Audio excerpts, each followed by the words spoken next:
Good morning, everyone. I hope everybody is doing okay. This is still week one, still week one for our online class experience for Capstone here. I hope your week is going well. I hope your classes that you have you're able to work through in an okay way, at least a good enough way. I guess maybe we should say it that way. Whatever we can salvage out of this semester, I feel like is our mode here, and I think there's a lot of good things we can take away, even in this new way of doing things here for us. So I hope you're continuing to stay connected with your family and friends and the people you love and care about, and practicing those good lifestyle habits wherever you are, probably at home, but hopefully getting a little bit of exercise and maintaining some relatively decent eating habits, not do too much binging of well, I guess I was thinking about TV, but food too, I guess. Getting enough sleep, all those things help for us to manage in times like this, but particularly staying connected with our people. Social distancing, as I said before, is good, but staying connected is also very important. So today, I have what's on the agenda today, as I mentioned the other day, is to talk about resume writing. I have for you the link to our Career Center, which has some really amazing and helpful, and I overstate that, and it needs to be overstated because they're really fantastic. I've just been impressed with what they've done here in the Career Center about tools for you to use.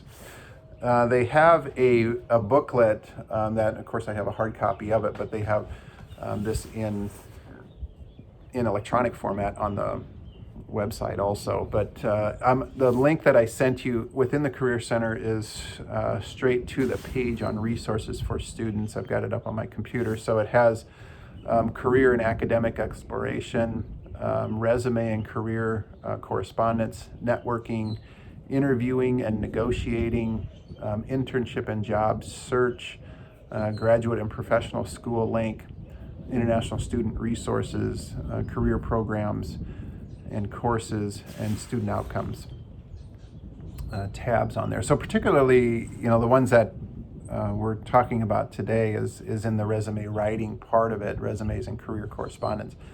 That's where this booklet can be found in electronic format.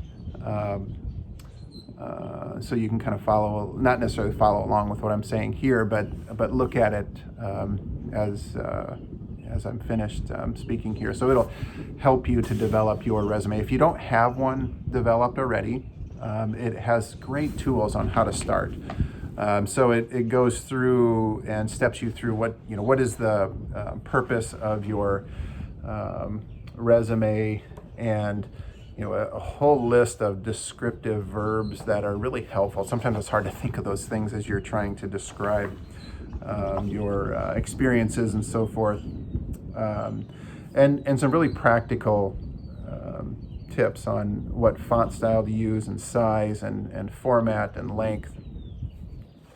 But perhaps maybe even more importantly, it gives you several examples of resumes depending on what you're applying for. And this is an interesting thing about resumes, is that you keep them fluid, and you probably over the time of your career have several copies of them depending on what job that you're applying for or what you're applying for. And so you can format it differently and make it look and feel differently depending on what you're after. It has a resume checklist on here to go through and make sure that you have the most essential pieces of what you should have, and then maybe more importantly, what not to include on there. Like you don't include personal information such as marital status or pictures. You don't put your references on your resume, or even a lot of people put the line on there, references available upon request. You don't put that on your resume either. A lot of people do, but that's not supposed to be on there. And of course, this is the good old days. You used to put address and phone numbers and names of supervisors and former employers and that type of thing, but you don't put that on there. And then, at this point, Also, this is something maybe different for you. You don't put your high school information on there. Where you're now beyond that point, which is a good thing. You don't put that high school information on there. You list it strictly as your college information now. So what I would encourage you to do, and I'm not going to walk through all of this, point by point, of course, in this type of format, but read through this. This is really going to help you to, if you haven't started a resume, to start one and format it now. But if you have one, great. And look through this and tweak it, modify, and get some hints on maybe how you can improve it. This will be, of course, as part of this class, and you submit it as an assignment within this class, and then it's also listed on your e-portfolio as well.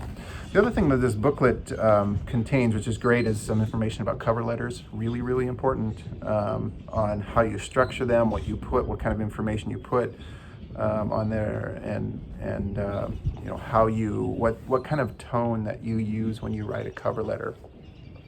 Really important stuff. So it's got good, important, gosh, how many times can I say important? It's really important, but I want to sound like our president and say important for everything. That was bad. I should delete that off here, but I'm not gonna. The other part that is on here too is information about using LinkedIn. Perhaps you've already gotten into LinkedIn and explored that and have a profile there.